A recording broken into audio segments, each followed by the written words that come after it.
شرایط تیم خیلی خوبه. خوشبختانه بچه‌ها خیلی عالی دارن کار میکنن.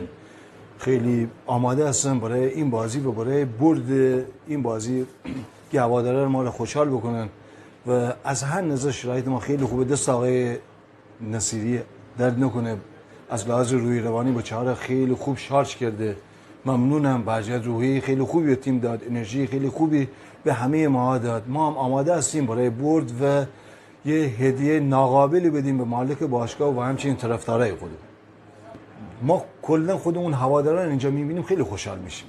هوادارا تشریف میارن، واقعا به ما روحیه میدن، به ما انرژی مثبت میدن و خیلی خوشحال میشیم که اینا رو خوشحال از استادیوم بیرون میکنیم. از این بابت من خیلی خوشحالم و غالبا از اینا میخوام که این بازی بسیار مهمی است برای ما. حضور خوبی داشته باشن، همونطوری که بازی قبل حضور خیلی عالی داشتن و تشویقای خیلی خوبی کردن. امیدوارم که روز شنبه اینا رو میبینم و مطمئن باشن که ما انرژی خاص میگیریم.